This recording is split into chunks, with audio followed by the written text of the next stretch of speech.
In this episode of Getting Geeky with Game Relief, I sit down with Richard and David from Analog Game Studios to talk all about their latest and greatest, Gnomes at Midnight. So you'll want to hang on until after Kickstarter Corner so you can find out about a great game to get your Gnomevember started off correctly.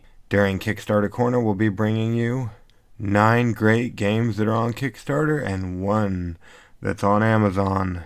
So hang on until after those so you can find out about Gnomes at Midnight. This episode of Getting Geeky with Game Relief is proudly being powered by The Language of Magic, which is a deck-building card game for 1 to 4 players inspired by the works of Richard Garriott. You know that I, Game Relief, love myself a good deck builder, and this, The Language of Magic, looks like an awesome one. I especially like the box. I don't feel, like I said before, that the picture of it does it justice, so make sure you watch the video on their Kickstarter page. This project goes for 9 more days, ending Sunday the 4th of November, so make sure you go and check it out, and then back if you like what you see. We'll leave all the links in the show notes like usual, so go check out The Language of Magic. This episode of Getting Geeky with Game Relief is also proudly being powered by Table Breakers, super heavy solid metal poly dice set. Table Breakers are dangerously hefty. It's the classic metal poly dice set with a touch of luxury. They're bigger, heavier, and my favorite, dangerous. You might shoot your eye out, or you might roll your eye out in this case, but they won't break your table if you get a dice tower or have a rolling tray or something set up. You don't want to dent a table, but these dice look awesome. Plus, you'll get Christmas delivery, so they make great gifts. There's 11 more days to get in on the fun that is Table Breakers, as this project ends the 6th of November. So go check out Table Breakers, super heavy solid metal poly dice set on Kickstarter. This episode of Getting Geeky with Game Relief is also proudly being powered by the Crypto Cartel. Will the Crypto Cartel get you, or will you get the most cryptocurrency on the black market? Find out in this tabletop card game where your opponents compete with you to earn the most cryptocurrency on the black market. I would definitely watch Andy's video on the Kickstarter. He studied film, and this video is stellar in my opinion. Plus, the game looks stellar as well. Each player will start the game with 7 resource cards, continuously draw those cards from the main deck throughout the game, and try to get the most cryptocurrency. Check out the Kickstarter that goes through the 12th of November. If you like what you see, back this great game, and let's go ahead and make history and become or beat the Crypto Cartel. This episode of Getting Geeky with Game Relief is also proudly being powered by Fossil Find. It's a domino-based board game that uses custom double 12 dominoes as game pieces. I will do my best to get the Leafs to sit down to play this awesome roll and move with domino game and get Family Fun Day Friday out to you loyal fans. If you want to go ahead and check it out in the meantime, though, jump over to the Kickstarter page. This project goes for 23 more days, ending Sunday, the 18th of November. So check out Fossil Find, a domino-based board game.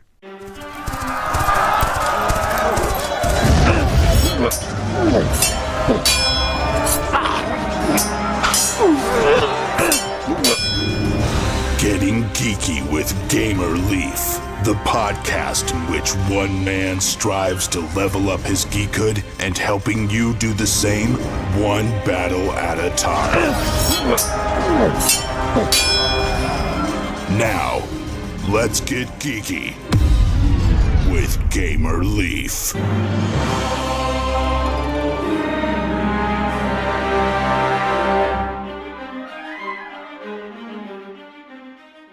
Welcome to Getting Geeky with Game Relief. Can I take your coat? Awesome. Go ahead and have a seat. Make yourself comfortable. We've got cookies baking, and here's some hot apple cider that you can wet your tongue by in the meantime. as we go over these great games that are on the Kickstarters. We'll bring the cookies out, if I can remember, before our great interview or sit down with David and Richard to talk all about Gnomes at midnight to get ready for your Gnomevember. Hang on as we talk about these great games. What is this place? What is it doing here in the Leaves computer? Oh, it's Kickstarter Corner with the Leaves. You like role-playing games, but your games are running still and you need something new? Well, you're definitely going to want to check out Cosmic Mirror's core rulebook. Fantasy, sci-fi, and modern fantasy. The Cosmic Mirror core rulebook is the core rules needed to play in future Cosmic Mirror game settings, sci-fi, fantasy, and modern fantasy. They were the people that brought you Confluence and others. We went ahead and sat down with Dane a little bit ago and talked to him all about this. It was earlier this week, I believe on Monday. So go back and listen to that. Check out their Kickstarter page. See what they have to offer. The game looks awesome. Dane has a lot of great writing experience, great books out there. So go ahead and check them out. You have a couple more days. You have 4 days to be exact. This ends Tuesday, the 30th of October. So check out Cosmic Mirror Core Rulebook on the Kickstarter. Another game that's on Kickstarter, not role-playing necessarily, but still quite as awesome, is something coming to you from Privateer Press. It's Level 7 Omega Protocol board game, the second edition. That's right, the second edition. It's a tactical minis board game for 2 to 6 players where high-tech commandos hunt an alien menace through a secret government facility. This game sounds awesome. One person controls the bad guys, the other people can be the good guys, and you can go ahead and either kill your friends or try to stop the aliens. It sounds really fun. It was actually one of Tom Vasel's top 10 games of 2013. So, I suggest you go check out Level 7 Omega Protocol, the second edition, on Kickstarter through Halloween, Wednesday the 31st of October. Another game that be on Kickstarter until Halloween is Gordian Layers Portal Bound. It's a 2 to 4 player tactical deck drafting card game of war and intrigue coming to you from Crafty Lapine Publishing. It sounds really fun. We just barely got the box in the mail, so they're revamping the rules. Hopefully they'll get those to me soon, and hopefully we'll be able to knock out a few plays and tell you what the Leafs think of this great game. If you like anything of what you see, or maybe you heard our episode as we talked to one of the creators, definitely go check out the Kickstarter page and back it, even if it be for $1. This project goes for another 5 days. It ends on Halloween, like I said. So check out Gordian Layers Portal Bound, an awesome card game from the sounds of it. You've heard of Mighty Boards, haven't you? Maybe you haven't, but either way, you should check out their latest Kickstarter, Petrichor, Honeybee Expansion and Reprint. It's a sweet buzzing expansion to Petrichor and a reprint of the base game. Expansion funded in 8 hours. It's really fun from the looks of it. In Petrichor, you're a cloud. You're a force of weather. You are the wind and the leaves, the raindrops in the field. And now you have a honeybee to help you in this latest expansion. It's a highly interactive board game, playable by 1 to 4 players, up to 5 with the Flowers expansion.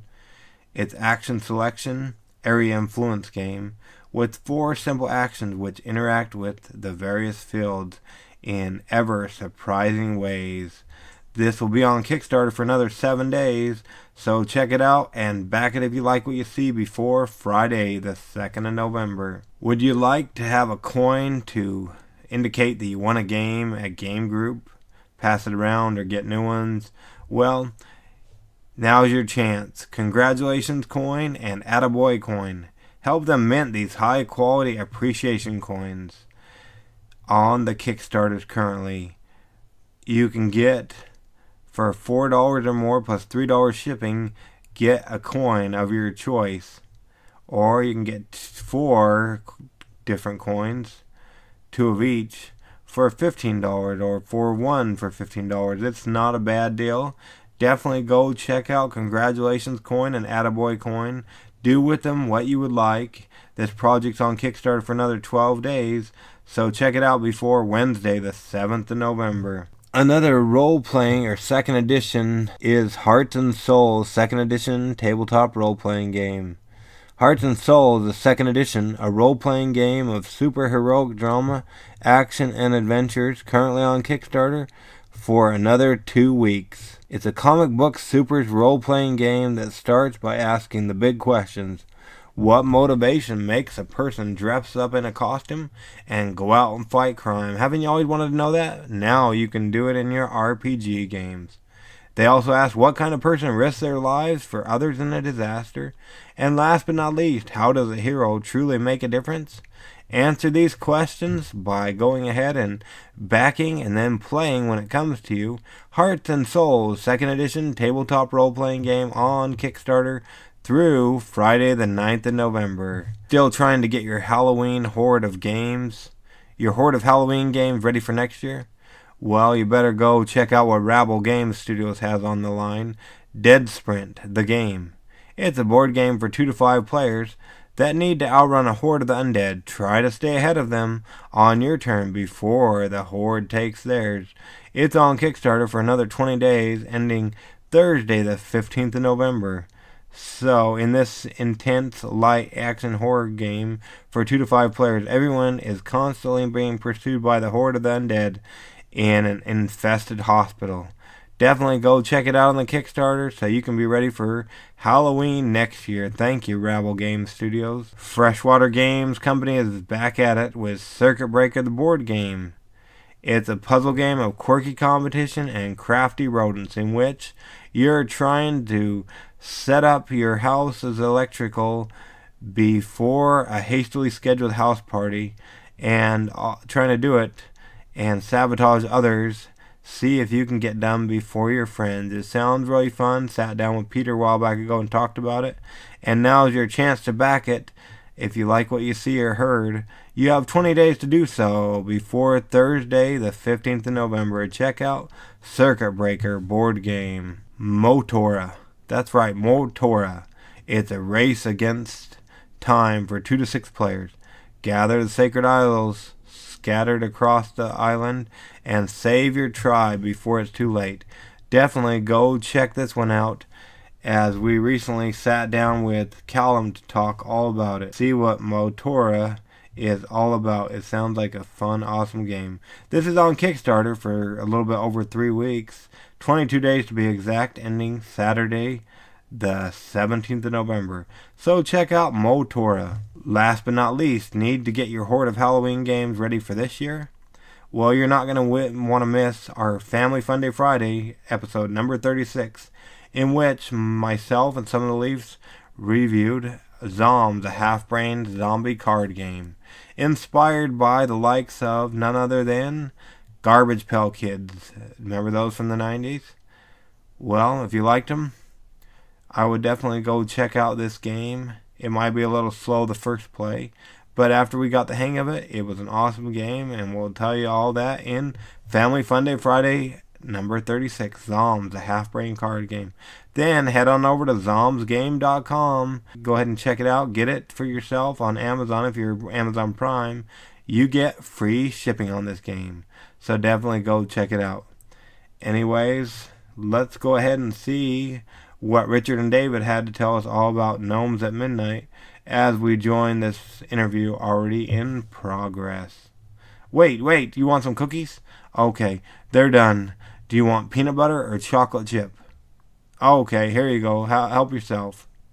There's also some pitchers of milk here that you can have with these cookies. Milk is always better with cookies. Or should I say, cookies are always better with milk. However you like them, go ahead, help yourself, and enjoy this interview as I sit down with Richard and David to talk all about Gnomes at Midnight. We'll catch you on the flip side of this interview. Gamer Leaf, not quite out. Now, let's get geeky with Gamer Leaf.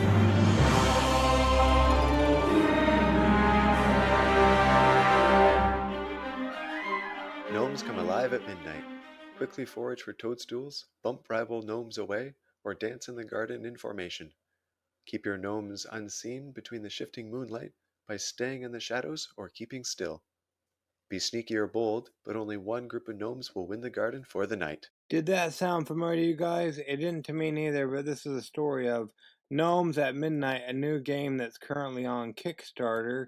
And tonight we're lucky enough to have on both the designer and the publisher of this great game. Is that correct? Is that how you guys fall in line with Gnomes at Midnight, David and Richard? That's right, I'm the designer. And yeah, I'm with Analog Game Studios. Awesome. Thank you so much for joining us on Getting Geeky with Game Relief. We really appreciate it. Now, let's go ahead and rewind a little bit. Well, first off, let's go ahead and kind of introduce yourselves just so if we're talking, people know who's talking. Maybe we'll start with you, David, and then you after, Richard. Yep, this is David Van Drunen. I'm currently living in Toronto. And how do you fall in line with Gnomes at Midnight? I'm the designer. Okay, and what about yourself, Richard? Well, I'm the guy who fell in love with Gnomes. So I saw the game about a year ago when I was getting Centrix ready. And you may recall we were on a podcast with you in February this year with Centrix. And when that was successful, I said, "Hey, David, I really like your game. I want to publish it." So he let me do that. Well, that was nice of him. Now, before we get into everything that's great about Gnomes at Midnight, let's rewind a little bit, if we could. How did you guys get started into playing tabletop board games and whatnot? Maybe if you go first, Richard, in case somebody new is listening and wasn't able to get back to the Centrix episode yet. How did you get into tabletop board games? Well, I mean, that's something I've just been doing since a kid. I've always loved games of any kind, and particularly hard ones, strategy ones, and ones that you could play in sort of 30 minutes. And what about yourself, David? How did you get into playing tabletop board games? Yeah, I was the same way. I grew up with it. I was blessed with a bunch of siblings who beat me at all sorts of things like Monopoly and Risk. And then eventually, I grew up and started winning as well. Well, that's good. That's always good. And did you I imagine you transitioned over to what they call hobby games because it sounds like you started with Monopoly and Risk. How did that transition go? I was probably in high school, and like many people, the gateway was Catan, and that really opened my eyes to the other possibilities games could be. And then from there, like things like Game of Thrones, the board game replaced Risk, and it just grew and grew from there. Well, there you go. And do you guys currently have favorite board games at this time? My current favorite is probably, as far as new games go, Magic Maze. It's a cute little co-op game where you're racing through the mall trying to steal the right stuff for your little meeples. And what about yourself, Richard? Yeah, I was just introduced to Azul 2 months ago, and I'm loving it, but I still am learning it. So I got a long way to go till I'm really good at it, but it's so much fun. Cool. I'm hoping I can get the hang of that. They brought that out at one of my game groups, but I didn't really care for it. But we only had like one play or whatnot. But I really like the idea. Yeah, it's like different and it's beautiful. That's the other thing too. It's like a pretty game too as it sits on the table. You played a part in designing Centrix, didn't you? And I guess as a publisher, you kind of play a part in designing, don't you, Richard? I'm not truly, honestly, a designer, a game designer. I did, yes, design Centrix with my partner Corey Mikan, but I love the business side of things. That's really who I am, and I can see the brilliance in the designs. In this case, a really clever, cool strategy game that David has designed, and I like the idea that he is the brains to the design, and I'm the skill to the business. The brains to the business, awesome. So if you were the brains to the business of Azul, what would be one thing you would do to enhance that game? Well, I, it's gorgeous. I can't even think of anything to make it prettier. Maybe I was a little surprised when I got it that the pieces were a little smaller than I thought they seemed on the pictures. So I'd make them a little bit bigger, like more generous tiles, even more generosity in the design and the styling of it, I suppose. But the game itself is solid. It's really, really good. As I said, I'm just trying to figure it out. Well, there you go. And what about yourself, David? Sorry, I've heard of people talk of Magic Maze a bit here and there on podcasts, but can you tell us a little bit more about that game? Yeah, so it's a co-op and it's real time. So you're racing against the sand timer that's trickling down. But the sort of nice twist to the game is anyone can move any of the different meeples on the board through this maze, but you can only do it in one direction. So I can only move them north, you can only move them south, the other person can only move them east, and the fourth person west. Oh, I think I played that one. Like everybody has a direction, and like some people can go on escalators and stuff. Exactly, yeah. Oh, okay. I love that game. That was awesome. Yeah. So it's you're whizzing around, but you always have to be like quickly move that one, and then it's up to somebody else to get them the rest of the way through the maze while you're working with the dwarf, and now you're over on the warrior, and you're working together, but it's this great chaotic fun. And was it? Did I recall you couldn't talk, or I forget? There was some kind of. Yeah. It had to be silent except during like these pause moments. But then the moment someone touches a piece, you can't talk again. And again, you gotta just communicate with this great big red pawn that you just like slam down in front of someone, being like, I want you to do something, but I can't tell you what it is, so do something. Yeah, I thought that was a pretty fun game.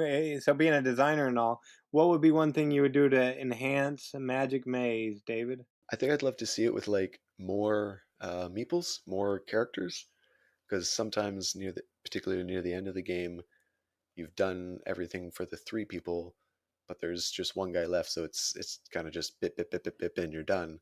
So if there's just like 8 different characters, I think that could add kind of an extra level of chaos to the game for those people that know the game well enough. Well, there you go. Make it more chaotic. That'd be fun. Awesome. Now, word on the street, like we talked about just briefly in passing before, was you guys have a new game on Kickstarter. What can you tell us about Gnomes at Midnight? Well, David is the brains behind it. I just fell in love with it, so I think David should go first. Yeah, your gnomes have come alive. They're out in your garden, but now they have to stay hidden so no one discovers that they come alive. Uh, and then the sort of neat mechanic of the game is on your turn, a third of the board is where the moon is shining, so you can't go there because then you'll be discovered. And then you're racing against your opponent to either capture the 3 toadstools that are out in the garden, complete the dance pattern, or bump your opponent off. So you're always trying to kind of hold these 3 different goals in your mind, not getting too concentrated on one, because if you do, inevitably your opponent's going to sneak up from behind and do the other goal you weren't paying attention to. Oh, okay, awesome. And maybe you can tell us a little bit more about the story of how you guys met and you fell in love with the game, Richard. Yeah, sure. We have a local game designers night that is hosted by Snakes and Lattes, a game board cafe here in Toronto. And I was there with Centrix doing a lot of playtesting. And David would come there with his games too. He actually playtested Centrix first and gave me great feedback that helped improve the game. But a couple of months afterwards, I tried this little checkerboard with these little colored cubes. And he explained to me that I should imagine them as gnomes and that, the moon shines down and I should turn these cars. And I felt that this was such a novel, unlike any other game I've ever played before. And I was there with another playtester, and David just walked off and we played it. And 5 rounds later, I said, this is magnificent. It is so much fun. And the coolest thing of it, because there are these 3 very unique ways that you can win, you can decide how, in effect, you want to win. Well, when it happens, when your opponent say beats you, usually you just don't see it coming. And so the replayability was huge because you go, oh no, and you want to play again because it's you want to not be surprised like that again. So that's how I ended up really falling in love with it. It being a light strategy game too, helped a lot for me. Oh, okay. So light strategy. Now, how does that affect someone? I hear I suffer from analysis paralysis, or AP as people like to refer to it, having the 3 different ways to win. How does that affect somebody with AP? I think you just choose one way and you go for that. That's what most people then do. Yeah, I find too because the Moonlight card restricts what you can do each turn, it limits your amount of options each turn. So you feel like, oh no, it's 3 different things, but there's only 2/3 of the board you can even do anything on, and if you're not paying attention, you might have left too many of your gnomes in the Moonlight So now there's even less to do. So it manages people that, try to conceive too much into the future, because there's the randomness that kind of keeps you just living for the moment. Okay, awesome. It sounds cool. So, per se, we were to sit down to play Gnomes at Midnight. What would that look like? What are the turns? Like during my turn, what will I be doing? Yeah, so on a turn, you can either move one gnome or move two gnomes that are holding hands, and they can go one space any direction. Um, After you move, you have to, or before you move, you have to make sure you're not moving anyone that's in the moonlight, shown on your card.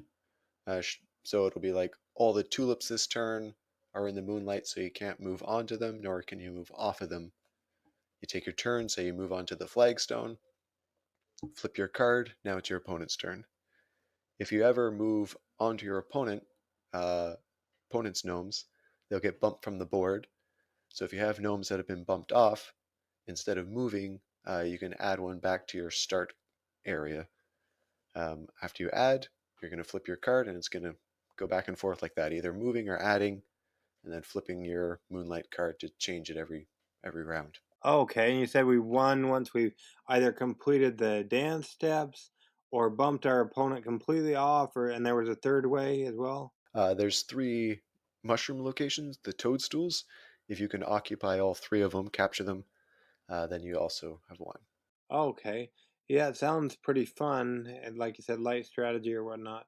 So awesome. Now, have any reviewers reviewed it, and what did they have to say about Gnomes at Midnight? We've had a couple of reviews, and the common theme is that it's a very easy game to learn. I mean, it only plays out in say 10 minutes time, so you can master and learn it very quickly.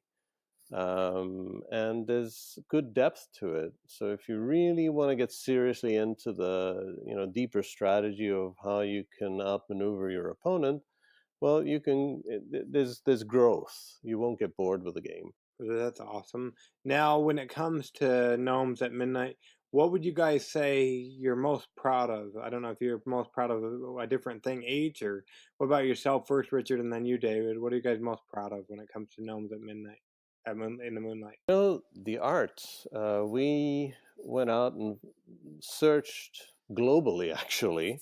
Like I was phoning artists in Holland and Norway, Sweden, and the UK, and in the US, and we ended up with a Danish-born artist who's living in Austin, Texas, and her name is Kiri Ostergaard Leonard, and she really captured what we were looking for on the box top as a descriptor for what we imagined that if these gnomes were out there in real life playing this game, that's what they would look like. So she's a real, true master of depicting, illustrating gnomes. So I think that for me is what I'm most proud of, other than obviously finding the game in the first place, which was really cool. David. Yeah, to me, it's just how it clicks with casual people, but also the more serious gamer types. Like Richard mentioned, the Snakes and Lattes designer nights, it's a mix. You have your people that prefer their, heavy, crunchy games, and the people that, have just moved on from Jenga and are looking for something new. And I found with Gnomes, if you're just going in it light, it's a light game and they really enjoy it.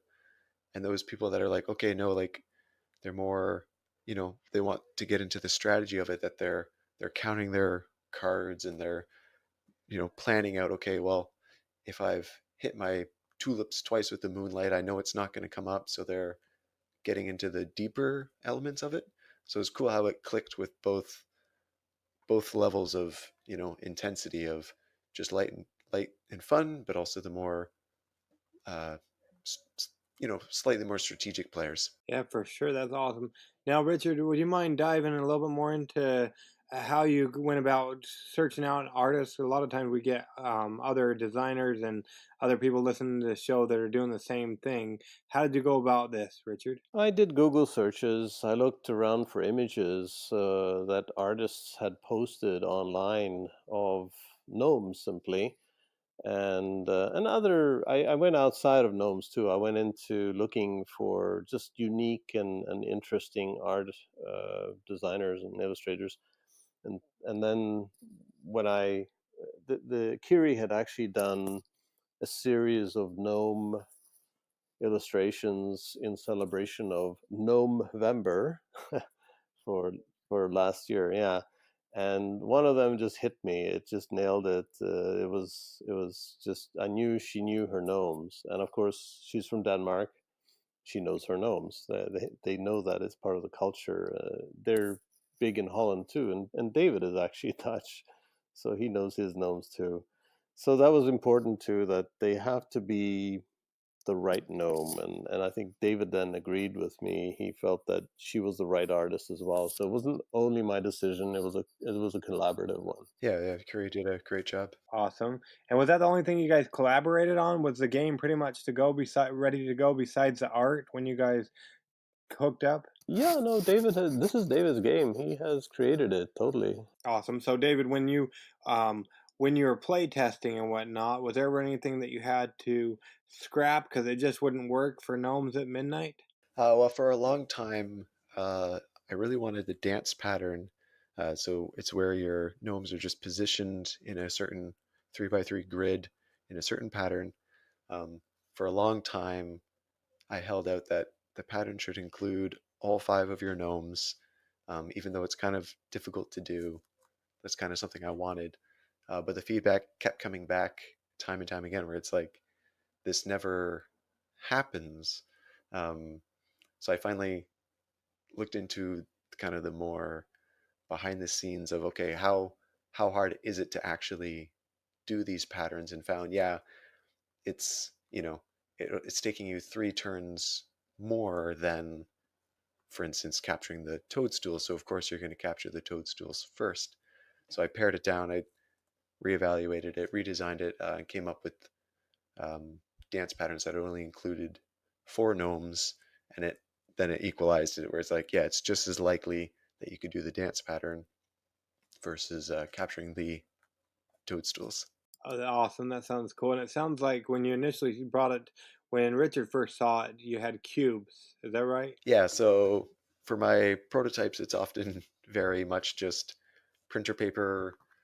I whip it up on, I use a program called GIMP, whip it up on that, print it out, and then I just use whatever pieces happen to be big enough to hold, and approximately the sizes that I'm going for. So it's just some like dollarama cubes, and I'm not even sure if at that time I bothered printing a little picture of a gnome to slap on top. There you go. And then, so it looks like right now, if somebody backs the game, if I'm looking at this right, it'll start off as meeples, and then if we get to that stretch goal, it will become minifigs. Am I right? That's what we hope for. Yeah, that would be ideal. Oh, okay, yeah, that looks pretty cool. And then you're moving around. It sounds like a pretty awesome game. Now, per se, let's see. No, sorry, give me one sec. Okay, now with all the great games that are constantly landing on Kickstarter, what makes you guys' game pop or stand out as something my audience should go check out and then come back and back if they like what they see? I definitely have to say the artwork is magnificent. It's inspiring for me. It's a 2-player game, and there's actually not a lot of them out there that are this good and this in depth, that has that level of replayability. But the coolest thing about the game is you can decide how you want to win. There are these 3 completely different ways that you can outmaneuver an opponent and take the game. And most games have a single objective. I don't know any that have any 3 different objectives that you can decide you want to choose or decide you want to use to win. Yeah, for me, it's the mixture of randomness and strategicness.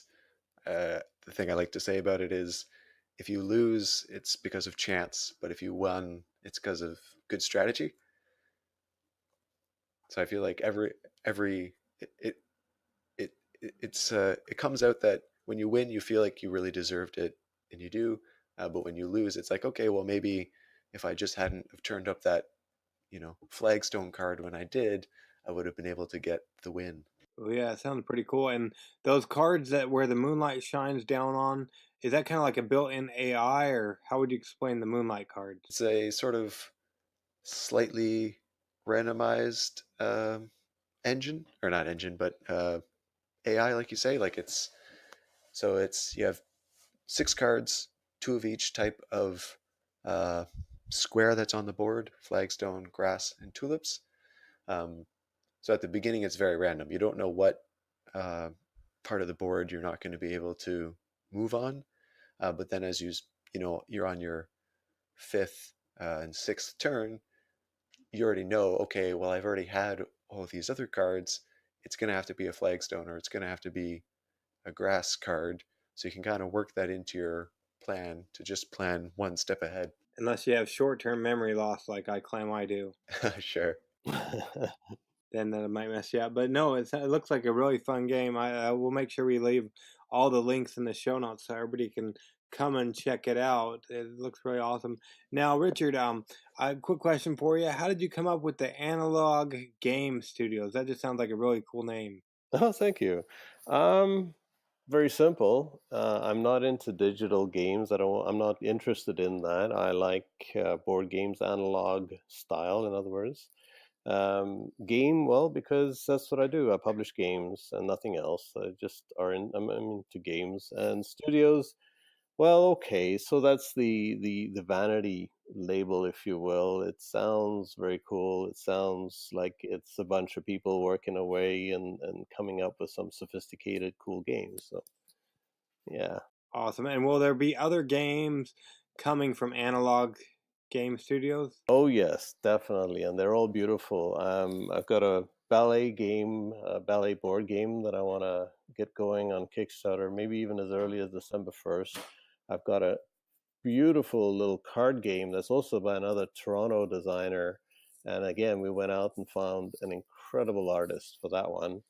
And I've got a third one that I'm looking at in April. And I've had a fellow Russian guy actually approach me with quite a unique, um, uh, very sophisticated type of game that is kind of Othello-ish, but much more in depth.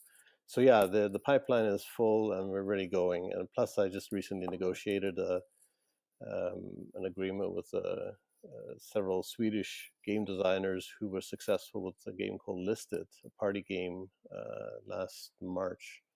And I want to bring that to North America as well. So yeah. But for now, number one priority is Gnomes at Midnight. I want to see this one out there, and I want to see everyone playing it because it is so much fun. Yeah, for sure. So if anybody's listening, go ahead and jump over and check out Gnomes at Midnight. We'll leave the link in the show notes. It looks like they have through the 19th of November to back this great game. That's right. Yeah. It's actually, that's the 19th of November. Oh, yeah, November. Don't forget that. And the sooner you back it, the better, because then we can try to get to those stretch goals and whatnot.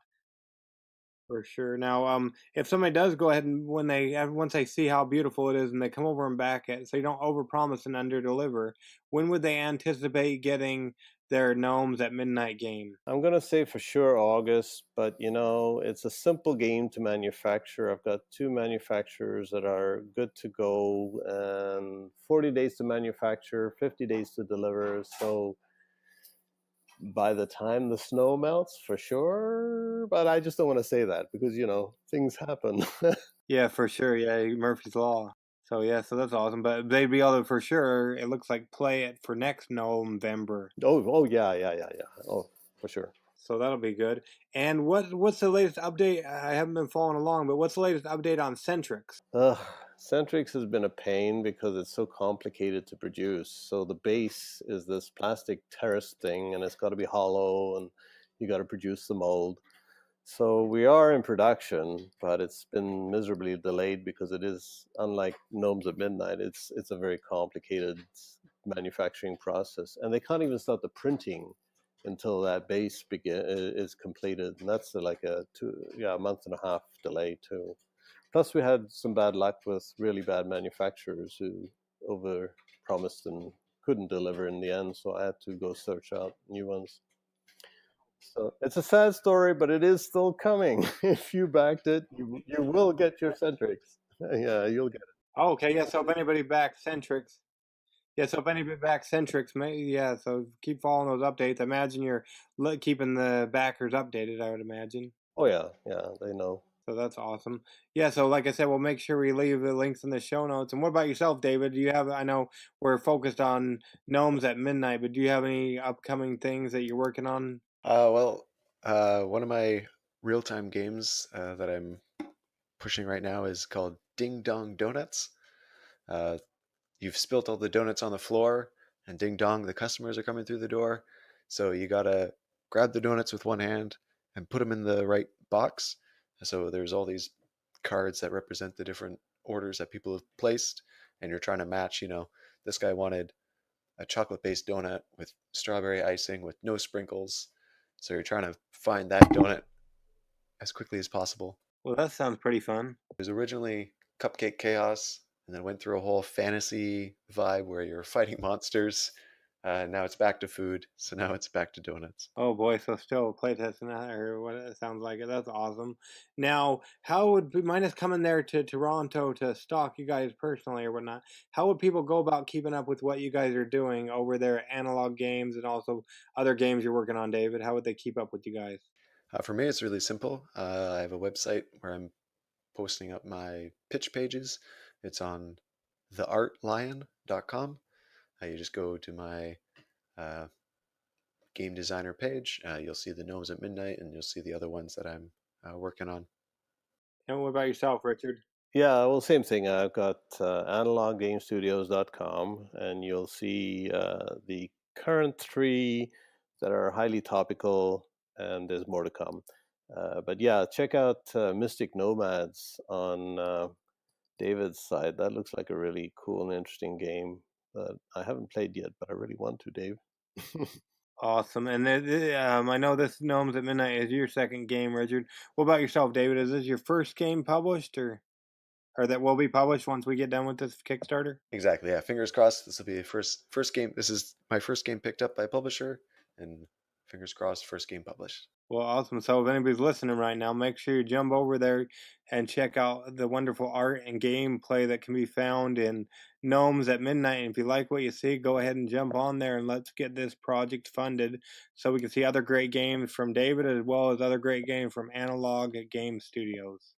Now, I don't want to keep you all night, but I really appreciate you guys coming on Getting Geeky with Game Relief with us to talk all about Gnomes at Midnight, Richard and David. Yeah. Thank you. Hey, thank you to Game Relief, and happy birthday tomorrow.